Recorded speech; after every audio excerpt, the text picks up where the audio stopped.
Hi, everyone. Welcome back to the Change Your Mind podcast. I'm your host, Chris Ashley, and we explore the intersection between personal development, spirituality, and science. Today, I'm really excited. I have with me a guest who's going to talk to us about healing your inner child, which is something that all of us really need to hear, I think. So first, a couple quick announcements. If you head to the links in my show notes, you'll find a link to my book, Change Your Mind to Change Your Reality. It was endorsed by 3 experts from The Secret, John Gray, who wrote Men Are From Mars, Women Are From Venus, and Anita Morjani. You'll also find links to free downloads, free masterclass courses, ways to stay connected, coaching. So please be a part of the community and help us spread the good word. All right. So with me today, I have Victoria Finch. Victoria is the heart healer, a 2-time international best-selling author, mentor, and life coach who specializes in inner child healing and PTSD release. With over 30 years of experience in the field of energy healing and personal development, she holds a number of certifications. Victoria is certified by the International Board of Coaches and Practitioners and the International Practitioners of Holistic Medicine as a Master Clinical Hypnotherapist and Master Practitioner of Emotional Freedom Techniques. She also holds certifications in thought field therapy, cognitive behavioral therapy, life coaching, solution-based life coaching, and other certifications. Victoria is passionate in sharing her story of going from hopelessness to healing. So I think you're going to have a lot to teach all of us. Welcome, Victoria. I'm so glad you're here. Well, thank you for having me. I'm glad to be here too. Make sure I'm unmuted. Thank you. You're unmuted. I can hear you loud and clear. And yeah, that's you've certainly had a lot of experience. You have a lot of certifications. Like I said, I'm really excited to hear what you're going to share with us today. And, I always start these conversations the same way, and that is by asking my guests to share their origin story. So what was it that put you on this path? What made you become this amazing healer and coach that you are today? Well, thank you so much for asking. It's interesting that the question is, what started you on this path? Because I didn't realize what happened started me and set me up for a lifetime of helping others heal. When I was about 2 years old, I had an incident that happened to me. I want to preface this by saying I grew up with a very loving family. I was the youngest of 6 children, and we were middle class. We weren't rich, but we had things that we needed. When I was born, we did live in a small house of only 3 bedrooms, and I didn't have a place, meaning I didn't have a crib. I didn't have my own room. I didn't have my own space. In fact, all the toys were hand-me-down. So it was nothing truly mine, so to speak. When I was about 2 years old, my parents, who kept me most of the time in their room, asked me to leave their room. And when I left their room, I was told to go to my sister's room, which I did. And my sisters told me to get out. Now, this was early morning. And then I went to my brother's room, and my brothers told me to get out. I had 2 older sisters and 3 brothers. Here I am, 2 years old. I remember this as it was yesterday. I'm in diapers still. And the only thing I could think to do was to go back to my parents' room and sit by their door. That was my first moment of feeling unloved, unwanted, not enough. Something must be wrong with me, because when my brothers asked me to get out, they said, "We don't want a girl in here." So that was all implanted in this little girl's head. And I sat by my parents' door for 50 years. It showed up in so many ways. It showed up in relationships. It showed up in being with men that weren't committed. I became very promiscuous because I felt I had nothing to offer but my body. And I became a high achiever because I felt, wow, if I could get all of this high achieving accolades, then I would feel validated. I would be someone. I would feel like someone. Oh, no, that wasn't the case. And it took me sitting on the side of my bed.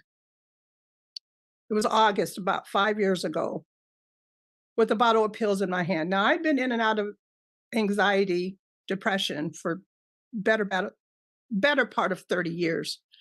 And I'm sitting there thinking, who would miss me? Now I'm a mother of 3 wonderful children. I mentioned I came from a loving home, but in that moment, in that space, I had hit rock bottom. I thought nobody would miss me, nobody would care. I'm worthless anyway. It doesn't matter what I've achieved, I'm still worthless here. And as I got ready to take those pills, I just remember it's like it wasn't even me. I started to twist that bottle open and I lifted those pills to my mouth. And I heard a voice that I say, the voice of God, the voice of divine that said, I made you on purpose for a purpose, and this is not it. Hmm. Now, I had done a lot of personal development. Les Brown is a mentor of mine. And I remember him saying things like, there's greatness within you. Dr. Wayne Dyer's words came to me. If you change the way you look at things, the things you look at will change.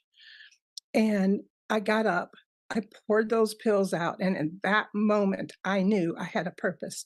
And that was to heal the world one heart at a time, because I realized I had that heart issue. And if it's me, how many others out there that needs that healing? Wow. Thank you so much for sharing your story. And that's so powerful. And also the fact that you were 2 years old, like you were a baby. That's so young. And to have Yes. and to have that memory implanted in you so deeply and have it take such strong roots. Like it's crazy how the mind and psychology work, right? How we could take one little thing, your parents probably just wanted alone time, right? I'm an adult now. I know why they put me out. Yeah, and siblings are just, they're whatever, they're kids, but the fact that that stayed with you and developed this, idea of unworthiness is just, I mean, it should be such a message to so many people that like you don't have to go through a big trauma to have something really, really impact you. It reminds me, I have a friend who anytime like there was any kind of competition for anything, whether it was like, I don't know, like an outfit she liked or a boy she had a crush on, if someone else liked it, she would like immediately back off. And she told Mm, me this past year she realized it was because when she was like 4, her mother used to run a daycare and all her toys were being shared with these other children. And one time her favorite toy was being shared with this little boy and she wanted it back, so she bit him. And her mother like threw her in the room and like yelled at her. And ever since then, she was like, things don't belong to me. And but it reminds me of that story where it's like one little incident can severely change your psychology. What is the psychology behind all of that? Did you ever like dive deep into like what makes the human mind work in that kind of way?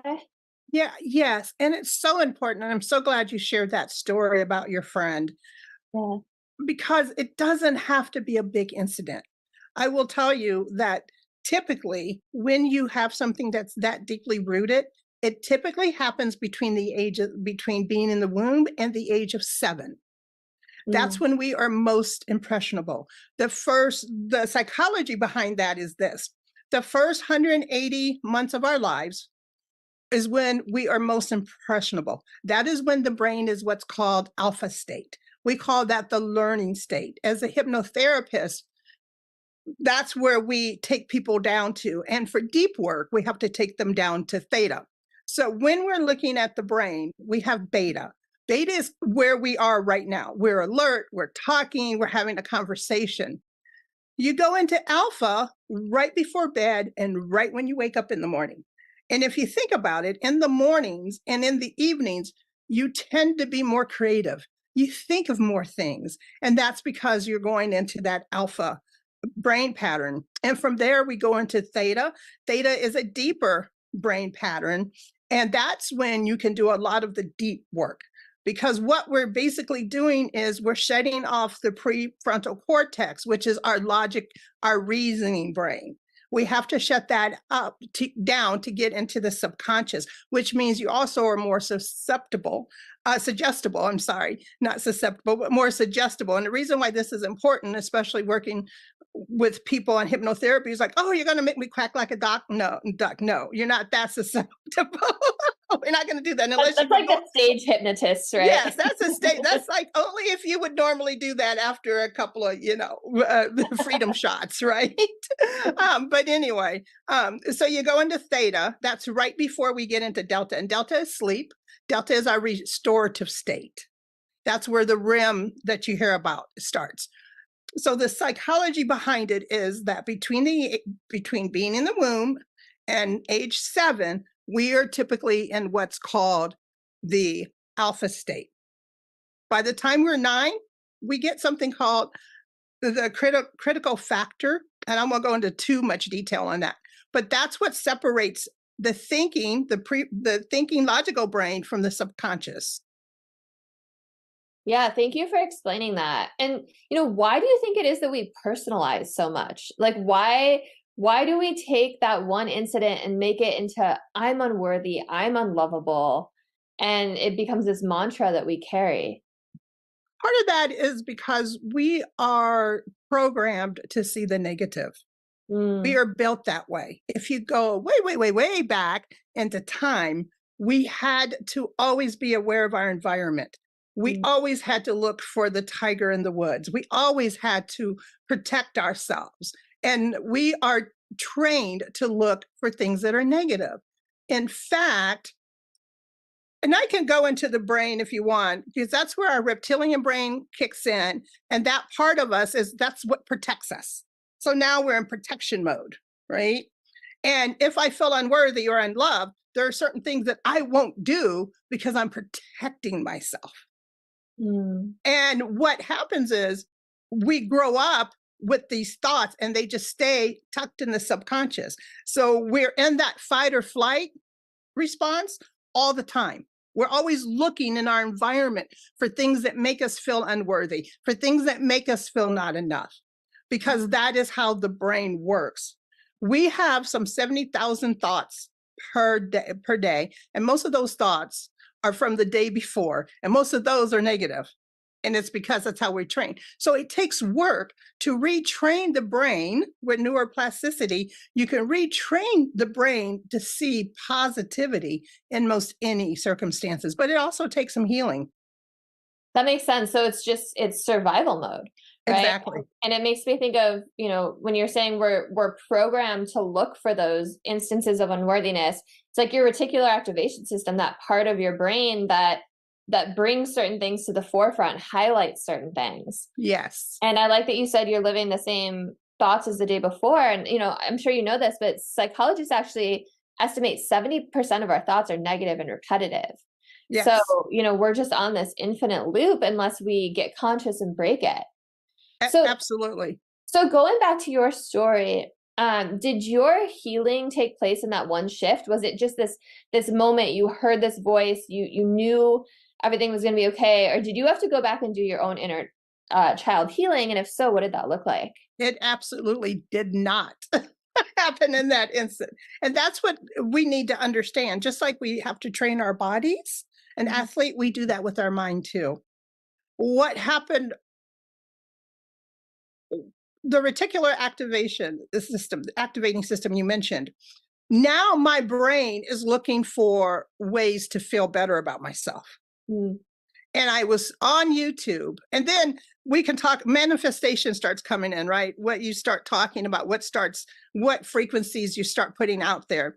I'm looking at YouTube and I come across this famous world-renowned hypnotherapist, and she is giving a free session online. And I went to that session and she took me back to that moment as a child, which is regression work.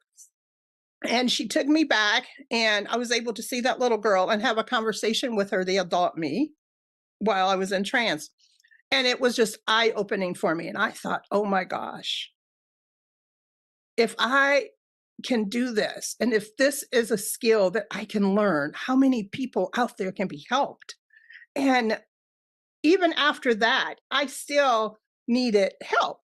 I had to read. I had to get coaches. Coaches need coaches. Healers need healers. I had to seek out healers and coaches and people that would come along beside me, because there were times when I didn't believe in myself and I had to borrow someone else's belief. And sometimes we have to do that. And honestly, I'm always honest, but I'm still healing. There are still sometimes things might come up and I'm like, oh, I know where that trigger came from. Because the first step to healing is awareness. Who's thinking the thought? Is it that 2-year-old sitting by the door? Is it that 16-year-old that got dumped? Who is thinking that thought? Where's it coming from? So once we become aware of it and we're able to deal with it, because what we resist persists, don't push it down. I feel really bad when I talk to people and they have this guilt. Well, I shouldn't feel this way. I have a good life. I should be happy all the time. And that is just not the case. And so once you're aware of it, you have to bring it up and you have to go to that space and deal with it. Face it. That's the second step to healing.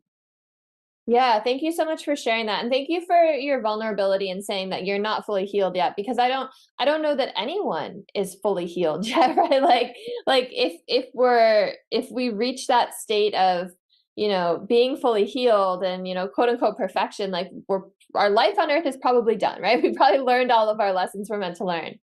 And I also really like that you said borrow someone else's beliefs. That's really powerful, actually.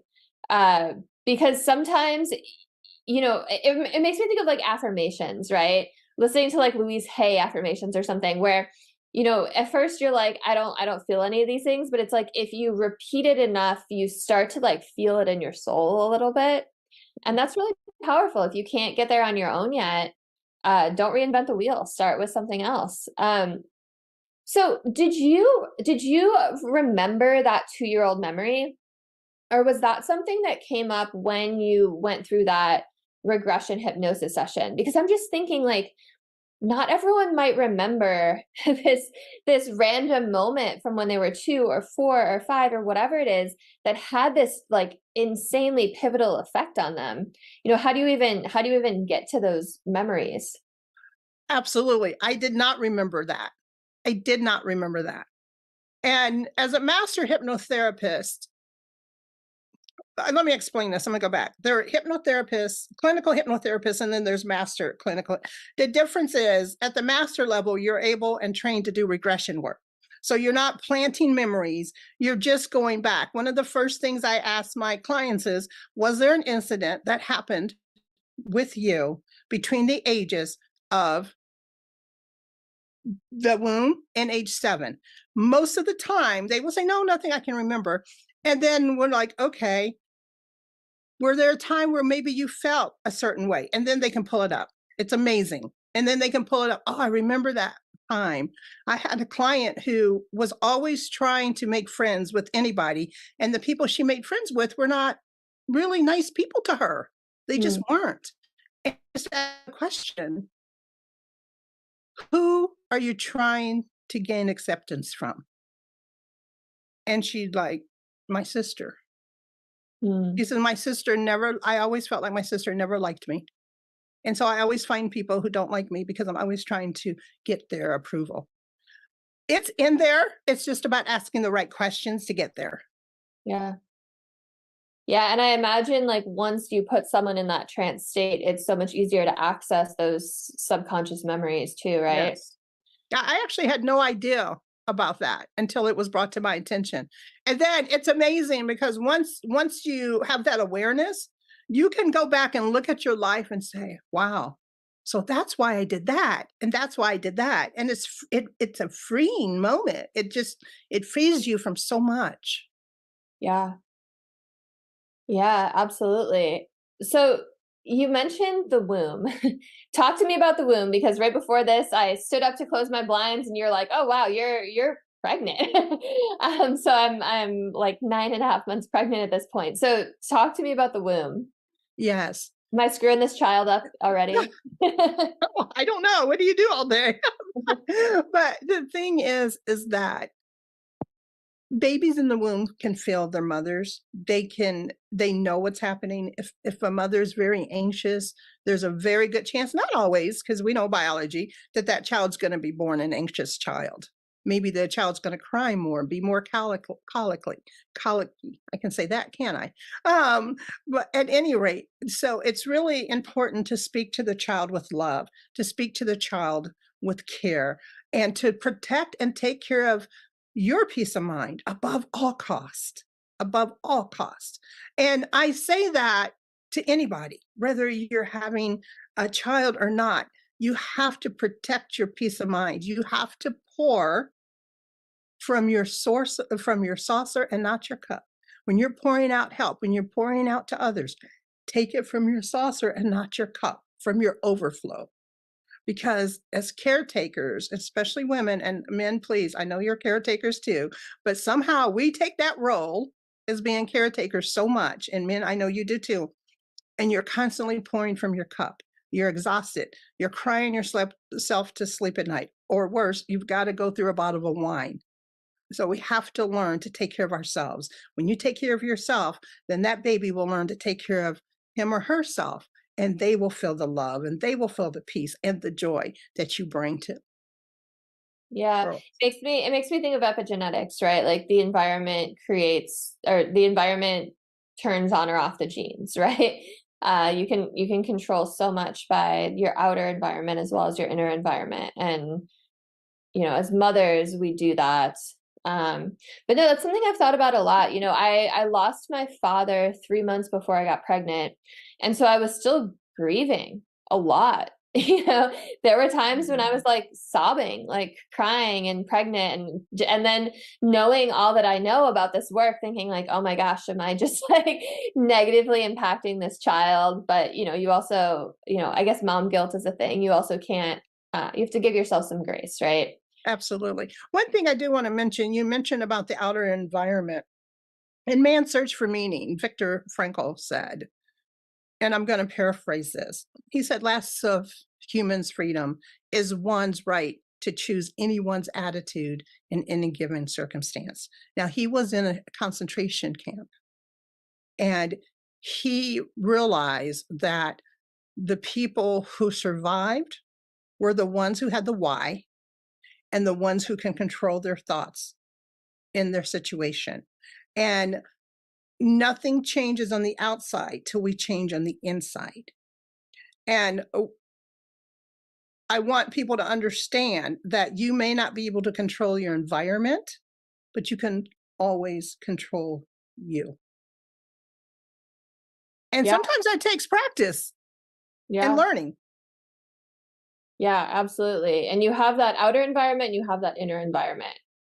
And Yes. yeah, and that's that's why science is amazing, because it's backing up all of this. Neuroscience, epigenetics, quantum physics, it's backing up everything. Mhm. It's so fascinating. So epigenetics tells us that we are born with certain things attached to our genes, like the fact that we are concerned about self-preservation, the tiger in the woods, right? That carries along with us. When we're looking at generations, and if you look at generations and how generational people, when you're looking back in generations, how you find members of different generations, they change and they kind of do the same things.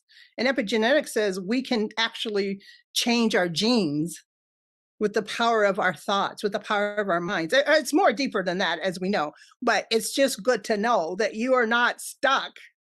No matter how bad you feel or how sad you are not stuck in that space. You can make the decision to make the change. Absolutely. So, we've been talking a little bit about healing the inner child, but we haven't actually defined it. How do you define your inner child? That inner child is that part of you that wants to play, that wants freedom. It's that part of you that is loving and kind. And it's that part of you that has gotten you to where you are today. It's that part of you that, when honored and when freed, will allow you to move forward in the purpose that you may have, whether you know it or not. For instance, one of the things that I do is a chair exercise. And during that chair exercise, I will have a client go back from that 7-year-old child. What would you say to that child? What would you say to that teenager, that 16, 15-year-old? What would you say to that 21-year-old? What would you say to them? And really what it's about freeing that inner child, because my inner child was stuck on feeling unloved, unworthy, not enough. She was stuck there. So I had to go and tell her she was loved, and tell her she was worthy, and tell her she was enough. And when I was able to do that, she was free. Does that make sense? It does, yeah. And then, were all of those patterns freed as well then? I know you mentioned that there were a lot of patterns you developed because of these inaccurate beliefs, right? So once that inner child felt free, did these patterns release? Yes, yes. I mean, I stopped sleeping around. I realized that I was worth more than my body, so yeah, so patterns will. And this is something else that happens, and I have to warn people. The people around you will change. They will be afraid of your newfound freedom. They Mm. will want to try to pull you back down to them because they're afraid they're going to lose you. That doesn't mean they don't love you. They may not want to walk with you in your new business. They may not support you. They might say, oh, you're changed. You're not as fun as you used to be. It's because you're evolving. And not everyone that's in your life is supposed to stay in your life. I used to have a sign on my door that said, everyone blesses my home, some by leaving and some by coming. I like that. Yeah, that's powerful. There was that quote, I don't even know who said it, that I always love. People come into your life for a reason, a season, or a lifetime. And I like what you said too. I talk about that in my book as well, that, a lot of times people don't want you to change because they're afraid that if you change, you don't love them, right? Yes. Or like if you stay the same, you don't love them, right? So there's a lot of people's own fear, own pain that gets projected onto you. So what else about inner child healing do you want to share with people that we haven't touched on yet? Yes. Whatever you're feeling, whatever you're going through, it's so important that you take a moment and that you acknowledge your feelings and that you acknowledge why you feel what you feel. If it's something from the past, if it's a situation you're currently in, I want you to know that I see you, I hear you, and you're enough. And you can always make the decision to get out of what I call the basement of life. But Mm. only you can do it for you. Yeah, that's really beautiful because we can't force someone else to change, can we? Mhm. We can be that light, that beacon for them. We can help guide the path, but unless they're ready to change and they want to change, we can't do it, right? Absolutely. And Yeah. no one can make you feel away. Yeah. One thing about the inner child can be triggered, and no one can make you, oh, he makes me so mad. Oh, I can't believe this. So it makes me so angry. So how did he get your anger? How did she get your anger? How did they get your sadness? It's because you gave it to them. Mm. And perhaps there's an inner child crying to be free from those feelings. Now, that doesn't mean we don't get sad, we don't get angry. That's not what that means. It's how do we handle it once we get it? So when you say you gave it to them, you're talking about that person that made you feel triggered, right? That's right. Yeah. So when you become an adult, and for that inner child that's still there hanging out, let's say I'm a mother of 3. Let's say my son came into the room and he said something or did something, and I was just like upset about it and I was angry about it. And it's because you disturbed me. I'm angry, right? How did I give him? He can't make me angry because he disturbed me. That's something I chose to do, whether I realize it or not. I could have said, hey, next time, would you please knock or would you please let me know? Whatever. And I could have been more calm about it. So Mm. that's what I mean with how did they get your anger? Because I gave it to them. Yeah.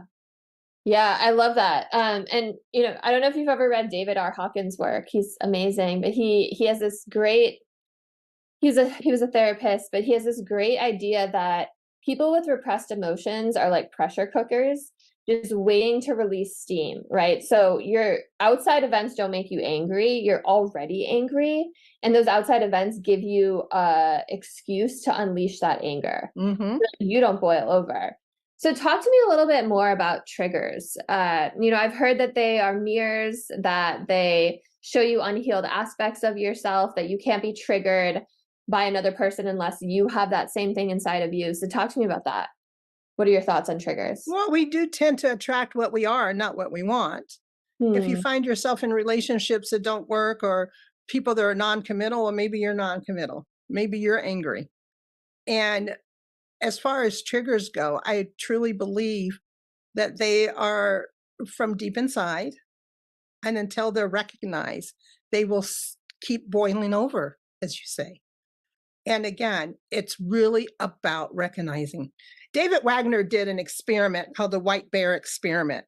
And what the white bear experiment was this: they took a group of subjects and said, do not think about a white bear. If you think about a white bear, ring the bell. The second group, he said, you can think about anything you want, including a white bear. The subjects who were told not to think about the white bear rang the bell more the ones who were told they could think about anything. And that's how triggers are. That's how repressed emotions are. Because whether you try to hide them or bury them or not, they're going to come up until they're dealt with. Yeah, I like that. You can't just push them down and hope they disappear, right? You have to actually look them in the eye and face them. And I imagine that ties a lot back to your inner child work that you do with your clients, right? To heal all of that so that those things aren't triggers. Because once you're healed, something's not going to trigger you in that same way. You're not going to have that emotional reaction to it that you once would have had. I'm gonna, You said something. Sorry, go ahead. What was that? I was going to share something that's really personal to me. Yeah. When I was going, and hopefully I don't cry because I love my kids, but I used to yell at my children a lot, a lot. And I didn't realize that my children were a little afraid of me because they didn't know if I was going to just yell at them because of a trigger. And as I started to get this healing, my son, my youngest son, he would say, Mom, you're not mad? I thought you were going to be so angry with me. I thought you were going to be so mad at me. I had no idea I was doing that. And again, that mom guilt, I've forgiven myself for it. We have to forgive ourselves because what we don't know, we don't know. We have to forgive ourselves. And my son, he has forgiven mama.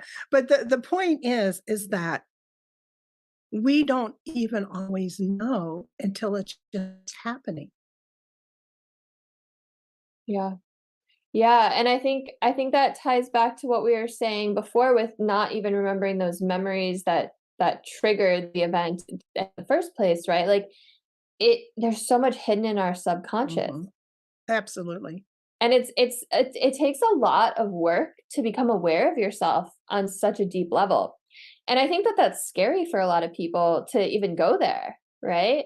To really look at themselves and look at their flaws or look at their triggers or look at their wounds and to do that work to heal. It's a lot It easier is to blame very, other people for your problems than it is to take accountability, right? you have to move from effect to cause. You have to move and understand that you are the cause of what happens in your life. Now, when I say that, people will start saying, well, I can't help that my mother beat me. I get that. I understand that. That's not what I'm saying. We have to reach a point to where we take responsibility to how we react to things. Yeah. That is becomes us to a certain point. We have to make those decisions. And I think that when we're able to make those decisions, that's when our healing starts. That's when we can feel it and see it. I don't yell at my children anymore. I just don't. When something comes up, we just talk about it and I go on. And I realized something is at the end of the day, living a life of triggers and high blood pressure doesn't change the issue. Mm, yeah. Yeah, we get all worked up, we get our pressure up, we do all these things to our body because we are in fight or flight and nothing changes. Except it probably hurts you, right? That's my point. Yeah. Yeah. The It only situation is hurts still the you. situation. And sometimes if we change how we react, it's going to change how others react as Yeah. well. Yeah. That's so important. Yeah. Because no one's going to change by you saying, well, you do this and this and this, and I don't like it, right? They're going to change by you becoming the bigger person and changing. And they're going to be like, oh, wow, what's Victoria doing? Like, Yeah. Victoria's like really chill these days, or really calm, or really community, I think that's how you change the world. And I love that you called it moving from effect to cause. I've never heard it stated in that way. And that's so brilliant. And you also said something really interesting. You attract what you are rather than what you want. Talk to me a little bit more about that, because that makes me think about manifesting, right? And um embodying like who you want to be in this world, as well as, the negative side of it, like we were talking about. So talk to me a little more about that. Yes. If you find yourself in certain relationships, if you find yourself in certain jobs, if you find yourself living a life that you don't necessarily love, if you're not in peace, it's because that's not what's within you. You're bringing that to you. Every situation is either learning or not. If it's a learning, if you see every situation as a learning experience, when I say or not, it's because you don't see it as a learning experience. You see it as this horrible thing that's happened to you. What if you took those thoughts and you reversed them to say, this is what I learned? I had a business and I lost my retirement from that business. I lost my life savings from that business. I mean, I lost a lot from that business, totally failed, threw me into bankruptcy. And I remember being very depressed and upset about that. And I asked a friend years later, because with my healing, I learned a couple of things about that business situation. I didn't handle money well. I wasn't informed. So these are things that I actually attracted if I really got honest with myself.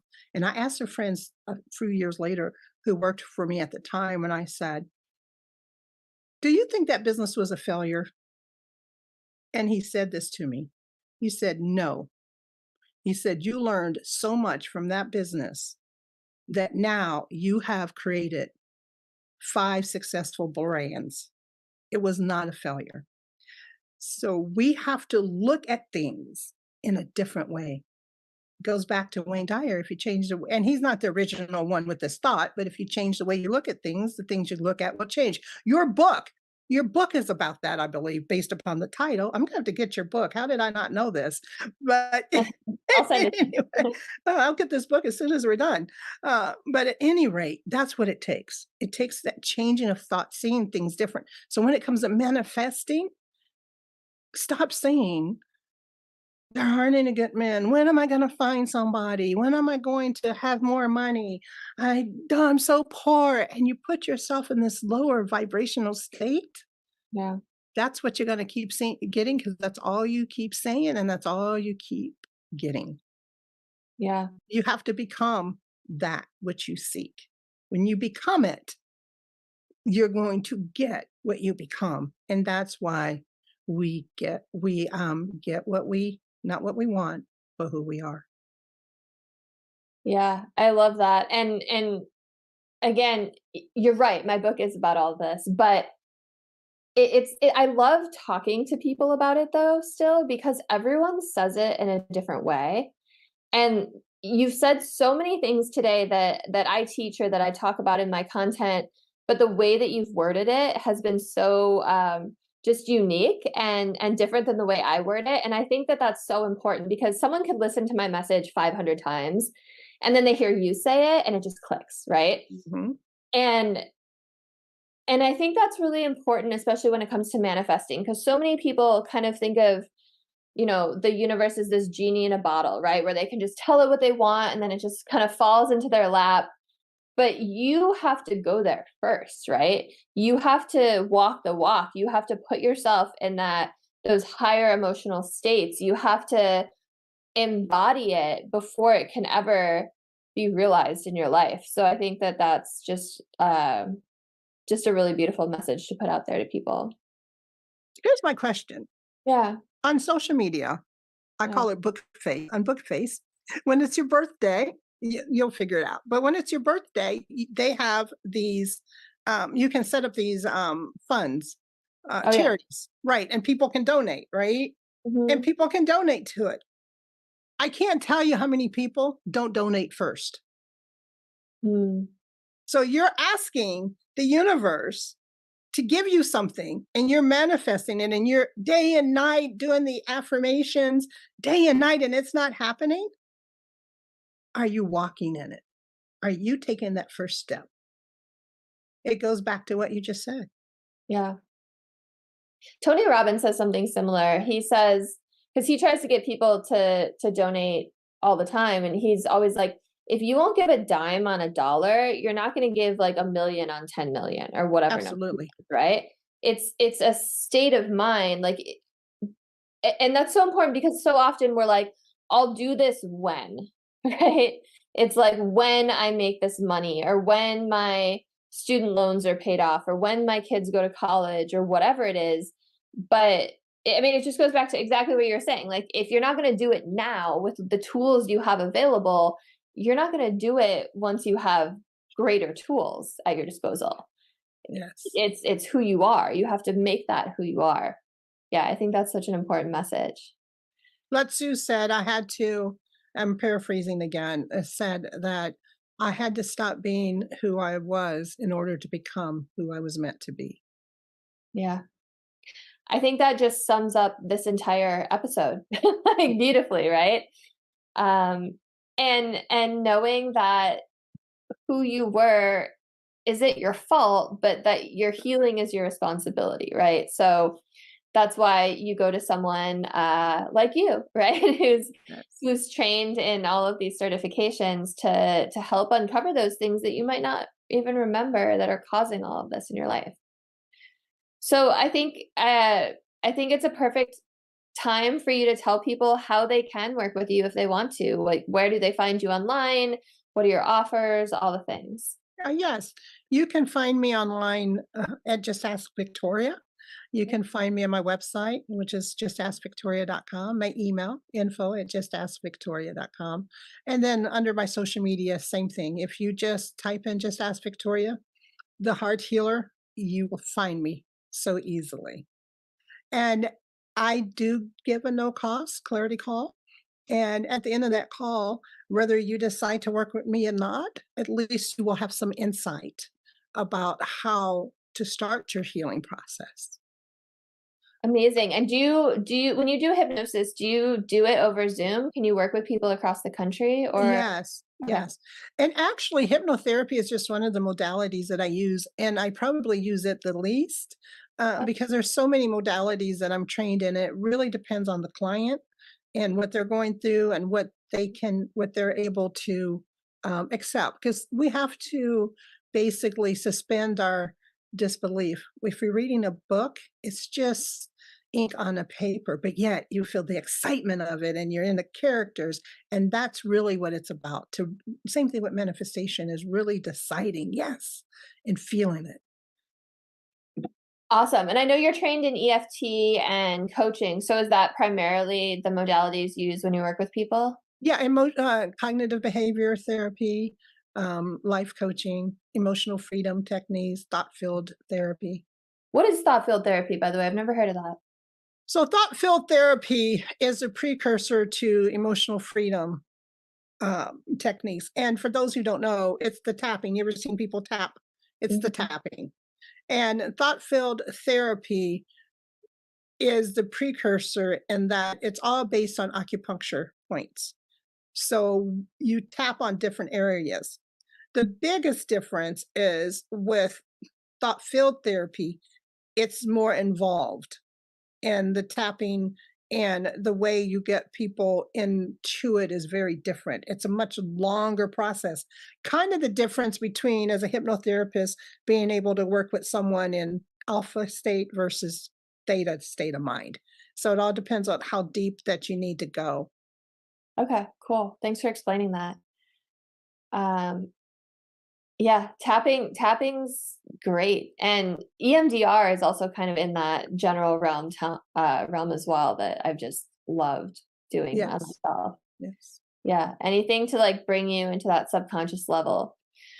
Well, amazing. Thank you so much for coming on, Victoria. I loved our conversation. I loved all the insights you shared. And, if you're listening and this episode resonated, please like, share, subscribe, send it to someone who you think could use it.